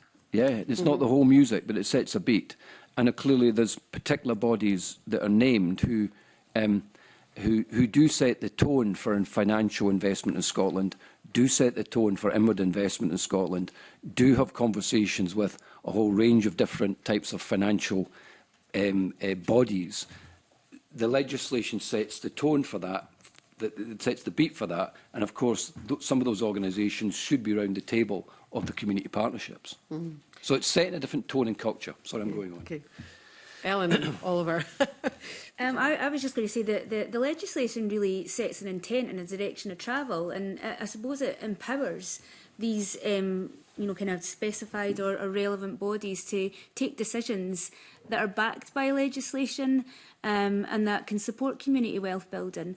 If I give you another example from our local area, we're looking at a different way of funding public services. We're calling it the funding transformation vehicle, where the council is going to put in significant amounts of money, and funders like the Robertsons Trust and the Hunter Foundation, because we are willing to look at something in a different way and embrace community wealth building, they are willing also to put funding into that vehicle. So we're also almost matching pound for pound the public sector investment there, but it's only the focus and the commitment to the community wealth building and well-being and community empowerment that's allowing that to happen. So over the next few years, we're going to see a significant different way in how we deliver public services that are going to be very much driven by communities, but part-funded by other organisations that would not necessarily come to the table. And it's community wealth building that's enabled that to happen. And I think that having something in legislation behind that to back that and to signify a wider direction of travel can only be helpful. Okay, thank you. Oliver, any last comments? Yeah, I have less to say on this, so I'm glad that Ellen and Neil got it. But I'll say, so I like how you opened this when you say, if the bill is right, will the money come?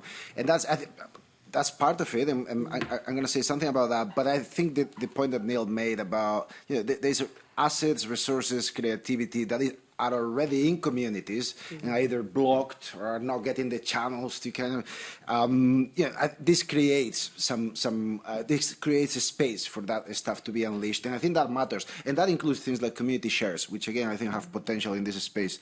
Now, in terms of mobilizing money, accessing resources, investment, and the risk question, I think we would do well, and this might be for the next stage, or maybe it's for the guidance, again, I don't know, to look at the learning from models like the public commons partnership model that cities like Barcelona are following, where the risk is kind of reduced by leveraging the power of a local authority in collaboration with a community that is going nowhere, is there for forever, as long as that place exists, to attract investment that is a slow and patient investment, but secure investment. So I think there are models that we haven't yet exploited here. The public commons partnership model, which is an antidote to public-private partnership, is the very opposite of that, and has the architecture of incentives is completely different. So I think there are things like that need to be explored. But there is that bigger point about the visibility of this agenda and how that matters to change the broader conversation about banking and the role of borrowing and lending. So for the longer term, the role of mutuals, the role of ethical banking, if this agenda becomes more visible in a space that is attractive to those kind of actors that are trying to rewire that side of the financial system, then that's a broader shift. And this is the final point, that's, here we're going, because we need the practicalities and the stuff we are going to learn over the next 5-10 years about this first generation and then build on that. But for the bigger picture is the public support, right, for this, because that also changes the conversation and the way financing and the way lending works. And the way the political incentives are there for our political leaders to think, okay, we need to keep making these reforms. We need to keep adjusting things. So there's a strong support for this. And it's not just based on population surveys, which, they are, but there have been 2 national level citizens' assemblies in Scotland. They include a cross-section of the public, some of the poorest, some of the richest, some of the, all ages, et cetera, et cetera. The first assembly, both the Climate Assembly, which was the second one, and the first assembly, they were strongly supporting of not just the ethos, but some of the practices that community wealth building can bring. I think we shouldn't underestimate that. In parallel to that, there were opinion surveys to see, okay, is the rest of the population in Scotland on board with this shift towards a more well-being economy, towards a less extractive economy, towards more community-based and more kind of longer-term climate-aware ways of. The answer is yes, yes, yes. So in a way, we're we're playing catch up with where our communities are. In many ways, we just need to, but that connects to financing, because if that broader public imagination, conversation, political discourse shifts, then investment and finance, at least the parts of it that are sensitive to where the world needs to be going, will shift as well. Okay, thank you very much. Thanks, Convener. Thank you very much, Deputy Convener. Can I just check with Kevin Stewart? Did you wish to add anything or raise any questions at all? Yeah. Can I bring in Kevin Stewart?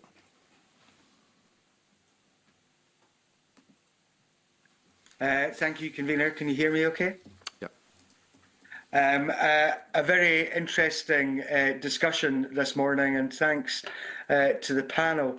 And you've touched upon the fact that it's not this piece of legislation alone that will make the difference. And I think it was Neil that says that policy and legislation sets the beat. The legislation touches upon a number of different policy areas, including compulsory purchase powers. Also, I think that compulsory sale orders should come into play here. There has been discussion around about asset transfer, and Ellen has highlighted some of the difficulties that currently exist. What do we need to do in terms of change to community to compulsory purchase orders? What do we need to do in terms of compulsory sale orders? And what do we need to change in terms of the asset transfer legislation? And if we can maybe start off with Neil, that would be grand, please. Yeah, I mean, the debate about, from a community wealth building perspective, and I'm not that familiar with where the debate's got to in Scotland, but from a community wealth building perspective in terms of land and property and the situation you get where a land or property owner is just sitting on a property which could be put to productive use, could be used for community or for private sector activity, but they're just sitting on it waiting for a rainy day, waiting for a good day. I think that means we need to think about compulsory sales orders to force that land or property onto the market. You know, we all know, don't we, when we travel around Scotland in our own town, of a building that's been sitting there, it's been sitting there too long, we're all saying, who owns that building? Oh, it's such and such, somewhere probably often offshore or somewhere else, and you're thinking, can we not do something about that? In my own town in Oban, there's buildings like that. And so that seems to be, again, what we're talking about here in terms of community wealth building. These are usually, it's often signature buildings. So compulsory sales orders definitely need to be looked at and be bold and brave in introducing that. And I think many communities in Scotland would welcome that power, if you like. In terms of asset transfer, there's a lot talked about this in terms of public assets being transferred to communities. I actually think, you know, it's good, and maybe there's more resources that need to be put to communities and so forth, but ultimately we're talking about a bigger prize. The bigger prize here is for communities to own more assets. It's not just in public ownership, but in private ownership, particularly in rural Scotland. So we need to, I think, through community wealth building action plans, you should see across the land and property pillar, actions that actually give more sustenance and abilities of municipalities, local authorities and to communities and to businesses, to local businesses to actually take up and be able to purchase local assets for the benefit of their business, the benefit of communities, the benefit of the economy more broadly. And then again, it goes back to our wider ecosystem. Is there really enough support for local businesses, local communities, local authorities, whoever, to actually support the purchase of assets within their locality? Perhaps we allow too much to the market and not enough intervention in the market in terms of allowing more entrance to the marketplace. We should be thinking about more of a freer market, if you like, so we actually allow more people to have the opportunity to actually take the opportunity of taking up those assets, those land and property. So asset transfer from a public sector, I think, is, you know, it's there. I think the bigger prize is to think about the wider, much bigger ownership of assets in Scotland and how do we get more local control over them. Thank you. Ellen, please.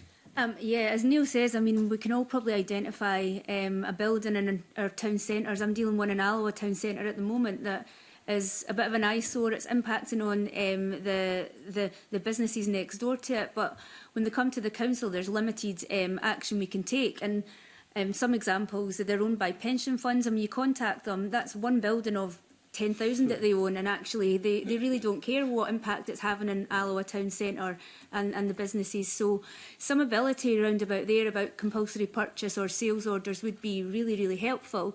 From a council perspective, and I can only speak from what I know from my officers, when you go down a compulsory purchase route, it is such a protracted, kind of process. It costs a lot of money. It takes a lot of capacity and, kind of intense resource to actually move it forward. So there's barriers there. When it comes to community asset transfers... Can I stop you there? Yeah. Can I stop you there, Ellen? Because previously in a ministerial role, I played a part in making CPOs easier and changing the guidance. But I still think that there is a perception out there from by many folk that it is really still very difficult. Do you think it is really still very difficult? Or do we need to break down those perceptions and actually give folk a bit more of a helping hand in using CPOs? I think there's probably a bit of both in that, Kevin. I think, I can only go by what I'm, kind of told by my officers, and you kind of question, you say, why is it taking so long? And, they'll give you the answers for that. So there's probably a bit in the middle. I think, we've got a job to do, but again, that'll come down to capacity and the ability to be able to pick up and run with that. So yeah, it's something to take on board. I was going to come on to asset transfers, and again, we've done quite a few of these in Clackmannanshire recently, and I think for community groups who want to take on an asset, it's not made easy for them. It's not made easy for them from the council. It's not made easy for them from funding sources. I was speaking to one organisation just recently, and they had to build a business case to demonstrate that the purpose they wanted the asset transfer for was sustainable, etc. Now, they got funding of £7,000 to do that. Now, they promptly handed that £7,000 over to a consultant to develop the business case for them to make the case. So it seems to be a bit of a kind of almost a circle. So they're getting public money to develop business cases. They hand it to another public organisation. It goes round and round, and eventually, in more cases than not, the asset transfer goes through. So that process could be simplified. We shouldn't be expecting local community organisations to, develop a business case that costs £7,000. There should be, a kind of almost template that allows, community groups to come forward and take on assets without the restrictions that are there just now. I wonder, Ellen, and I don't know if these discussions have taken place at COSLA or not, but there seems to be some areas where it is much easier to complete a community asset transfer, where there is a lot of support provided to community groups to help them achieve that. Do you think that we have done enough in terms of taking the best practice that exists out there and exporting it across Scotland? Do we have council officials getting together enough to look at that best practice and see if we can improve across the board? I would probably say not. I think conversations do take place probably between near neighbours, but there are obviously some areas who are much more proficient at this than others. I do also think that TSIs have a big role to play here. Yeah. Our local TSI in Clackmannanshire is fantastic, and they put a lot of support into community groups, but again, they come with limited resources as well, and so there's always competing, kind of priorities there. But there could be a lot more joined up work that happens there. Thank you. Oliver, please. Yeah, I don't think I have a lot to add. Just I think compulsory sales orders, I think, will be important. Yeah, that's because for the community side of things, that could unlock a lot of access that at the moment they don't have. But besides that, I mean, these processes need to be simplified. We know where the problems are. In some places, this agenda is being used to transfer liabilities rather than assets, all of that. I think we're getting better. It's not, where things were, and people have become wiser. But again, I repeat the point about, so in some places, communities might not be ready to take over an asset. And this is where there is an intermediate step, which is the public commons partnership.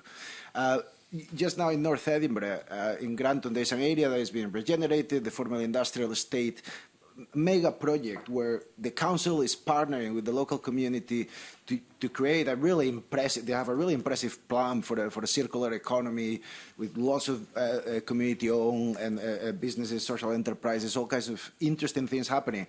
To make that possible, it's not just about transferring the asset, and in that case, it's about the local estate, the local government holding the space, a 20-year lease, partnering with the local community, developing, making it sustainable, putting it on a strong footing, and then let it go. So I think we need to be more, there's a gradient of steps if we want to take into account that different communities in Scotland have different levels of local social capital, capacity, etc. The old thing we knew about the community empowerment agenda, there was always a risk it was going to empower the already powerful. There are differences in the fabric of civil society, the fabric of local capacity to get these things done. We need to accommodate that. And I think there's a role for the local estate to step in and the public commons partnership model to enable that as well. You talked earlier about the visibility of the agenda, and if all of this becomes much more visible, it may well be that others who are not really interested in community wealth building at the moment may come to the table. And you also talked earlier around about community shares. In terms of that visibility of the agenda and promoting community shareholding, do you think we've done enough in terms of relating to the public, to communities at large, some of the successes that there have actually been? And let me give you an example from my own constituency, where Donside Village in Tillydrone financed their own community hydro project through community bonds, which was so successful that silly me didn't apply at the very beginning and didn't get any bonds.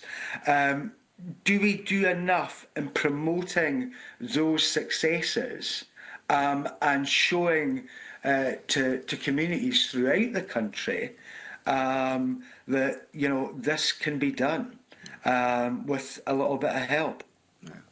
I actually feel really strongly about this. If I could say something, I won't take very long. I think this is a key piece of this agenda, as it is of the community empowerment agenda, as it is of the democratic renewal and innovation agenda, that we are not doing enough to capture the public imagination, to share, to change the narratives in the media, where we get fed a diet of doom, and there's a lot to worry about, but there's also a lot going on, and a lot of people working to change things. If we don't give that visibility, we enter into a circle of despair, where a lot of the narratives about political life and economic development are just negative and are bringing down and narrowing the public imagination. Now, how does this look like? This is difficult to accomplish because it's difficult sometimes for political leaders to turn this into a compelling narrative, right? I don't know how many of you will go on the doorstep and will talk about this. You will talk about other things, right? So we still need to develop compelling narratives that then kind of feed into media narratives and change them. And it's not just about political leadership, it's also about the broader cultural landscape. I think we are trapped in a vicious circle where we're telling ourselves about how doomed we are, and you know, the stakes are high, and we are facing multiple crises, and they are coming at us fast. But on the other hand, we are negating and rendering invisible all the work, all the hard work that is going on to turn things around.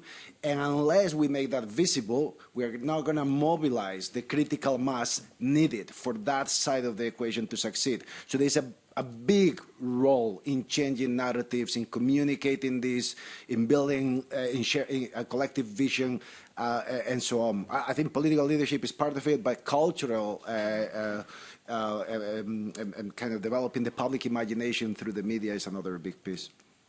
So you talked about that narrative of doom, but if we allow communities to actually build better communities and to feel more positive about their own day-to-day lives because they have done so. Does that help in terms of dissing some of the narrative of doom? Yeah, I think Neil wants to come in. Yeah, look, there is visibility issues, and we do need to sing from the rooftops of those great examples like the one you gave, Mr Stewart. But I think the problem's bigger than that, and I think that's what Community Wealth Building plays into. There is convention around how you get economic development that actually focuses more on the big business, the big corporates, the big players, the big finance. And what Community Wealth Building is saying, that our economic plans need to be much, much more new and subtle and bespoke, and actually place more emphasis on things like community ownership and investment from the public and private sector to those entities. And energy renewables is a particular focus here. There's enough visibility, I think, of community ownership of wind and hydro projects. The issue is that it's swamped by particular type of cadence to economic investment and the big boys coming in. And I think Community Wealth Building, the Community Wealth Building action plans, I would imagine all of them, if not most of them, would have some form of local shared ownership or community ownership of energy as part of that. And that needs to be supported by our big public agencies as well as by our public-private financial arrangements, and also try to set a tone, a beat, by which private investment moves much more to those forms of ownership. So in terms of your experience in the United States and elsewhere, that community ownership through community bonds, is that a much bigger thing elsewhere than it is here in Scotland? And is that something that we need to build on in this bill and beyond? I think we have a huge, particularly wind, energy renewable bounty in Scotland. I feel that we are not leading in terms of how you actually accrue wealth and further investment funds from that bounty. And I know that particularly in Canada, in British Columbia, there is a more significant state or regional government approach, as well as a local authorities linking in with communities to take more significant ownership stakes in that energy renewable activity. So I think, and also the economic strategies of certainly British Columbia are more in tune with the question of ownership. It's not just about creating the wind turbines, and that's great, renewable energy, so forth. They also understand that it's very, very important to have true resilience and to gain true economic return, that we look at forms of ownership that is not just privately owned. And I think Community Wealth Building could help to spearhead, through the Community Wealth Building action plans, a much greater consideration of that inclusive forms of ownership of that particular economic sector. Thank you. I've got one final question, Convener, and that's for Oliver, and it's around about his suggestions of citizen review mechanisms and accountability to citizens. In terms of what we're doing with this bill and with the other bits and pieces around it, do you think that we need to have a citizens' review mechanism in place, as well as our own post-legislative scrutiny, to make sure that all of this is working well for communities the length and breadth of Scotland? Oh, so just to clarify, you mean within the context of parliamentary work? Yes. Yeah, but yeah, I mean, particularly when it comes to this bill, which is so important for communities. Yeah. I don't think it's going to surprise you to hear me say that I do. And by the way, the Scottish Parliament is pioneering citizens panels as part of and it's not going unnoticed. There are lots of people around the world looking at what we're doing here. This is a quintessential example of an area and a piece of legislation that will be ideal for a citizens panel to grapple with and to help with. I don't know at what stage, but I do. You know, this is where citizens panels can engage with the things they care about. And so that's the best case scenario. But also to connect things that really matter to people, the everyday quality of life, the everyday building of their communities, to this broader vision of how can we think economically for the century ahead, which has to be a very different type of economic thinking than for the century behind us. So yes, to citizens panels in Parliament, at local level, and I strongly think that a community audit or a citizens review built into the cycle at the local level would add a layer of accountability and incentives that would be really helpful. It's not just accountability. It genuinely could help to improve the next cycle, to improve the next plan. And then instead of doing just all kinds of more diffuse and unfocused consultations, something that is hard-hitting and focused and deliberative. Thank you very much. Thank you very much, convener. Thank you very much to Kevin Stewart. That brings us to the end of the evidence session today. A big thank you to our panel for your insights today. It's been incredibly helpful to kick off our evidence session, so it's very much appreciated. And I'll now suspend the meeting very briefly before we move on to the next item.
Okay, we now turn to item number 3, the next item of business, which is consideration of a negative SSI, the Bankruptcy and Diligence Scotland Act 2024, consequential amendments and forms, regulations 2025. No member has lodged a motion to annul this instrument. I don't have any indication of anybody wishing to speak, so the committee is invited to simply note the instrument. Members happy to do so? Okay, thank you. I now suspend the meeting and move into private session.